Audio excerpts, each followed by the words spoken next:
ढोलकपुर नाम के गांव में एक छोटी सी किराने की दुकान थी। यह दुकान कंजूस धनीराम लाला की थी।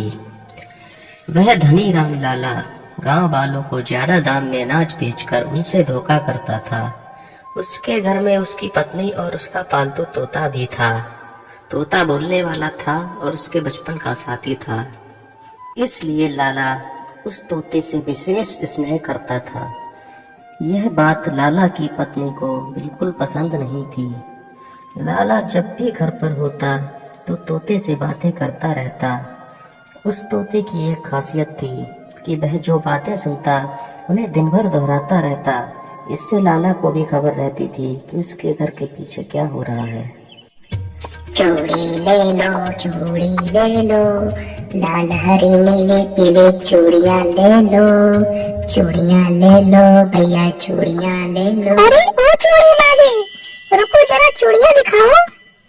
हे चूड़ी वाले, भाभी जी की कलाइयाँ गोरी हैं, अच्छी अच्छी चूड़ियाँ दिखाना। ऊपर बैठा तोता ये सब बातें आराम से सुन रहा था। भाभी जी की कलाइयाँ गोरी हैं, भाभी जी की कलाइयाँ गोरी हैं, भाभी जी की कलाइयाँ गोरी हैं। जब लाला ने अपनी पत्नी से पूछा कि घर पर कौन आया था, तो उसने चूड़ी वाले के बारे में बताया। अब लाला को अपनी पत्नी पर शक होने लगा। धीरे धीरे यह बात लाला की पत्नी समझने लगी और तोते को घर से बाहर निकालने का विचार करने लगी। अब लाला की पत्नी को तोता जासूस जैसा लगने लगा और उसकी नफरत बढ़ने लगी। लाला की पत्नी ने तंग आकर यह बात अपनी पड़ोसन को बता दी। दोनों ने मिलकर एक उपाय सोचा और तोते को जासूसी से बचने के लिए उसे लाला के साथ दुकान पर भेजना शुरू कर दिया। श्यामू काका, पता है ना, ये लाला बहुत लालची है। ये किसी भी चीज में रियायत नहीं करता। हाँ बेटा, तुम सही कह रहे हो।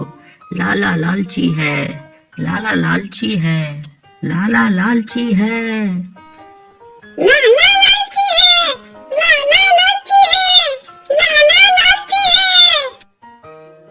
उस रोज तोता सारा दिन यही रटता रहा और सुनने वाले लाला का मजाक बनाते रहे। लाला ने खींच कर दुकान बंद कर दी और घर की ओर चल दिया। घर पहुंचकर उसने पत्नी को सारा किस्सा सुनाया तो पत्नी ने ताना देते हुए कहा, और मार करो इसे। मैं तो कहती हूँ इसको जंगल में छोड़ो, अब ये बहुत ज्यादा बिगड़ गया है। अगली सुबह लाला का गुस्सा शांत हो गया और वह तोते को लेकर वापस दुकान की ओर चल दिया। लाला की पत्नी अपनी हार पर बहुत दुखी हुई और पड़ोसन के साथ मिलकर दूसरी तरकीब सोचने लगी। अगली सुबह उसकी पड़ोसन तोते के पास आती है और कहती है, लाला कहता है कोतवाल रिश्वत लेता है। लाला कहता है कि कोतवाल रिश्वत लेता है। दुकान की छत पर जाके वह तोता पूरे दिन यही बात रटता रहा। जब यह बात कोतवाल के पास पहुंची तो उसने लाला को दौड़ा दौड़ा कर पीटा और उससे दंड भी वसूला। जैसे तैसे करके लाला घर पहुंचा और उसने पत्नी से सलाह मांगी। पत्नी ने कहा कि तोते को जंगल छोड़ आओ। लाला ने तोते को लिया और बड़े दुखी मन से उसको जंगल छोड़ आया। इधर जंगल में, अरे हमने राजा का धन चुरा तो लिया है, लेकिन इसको मेरे ख्याल में इस जंगल के मंदिर में छुपा देना चाहिए और बाद में आकर हम इसको ले जाएंगे। राजा का धन मंदिर में छिपाया, राजा का धन मंदिर में छिपाया, राजा का धन। हे भगवान, ये क्या बोल रहा है?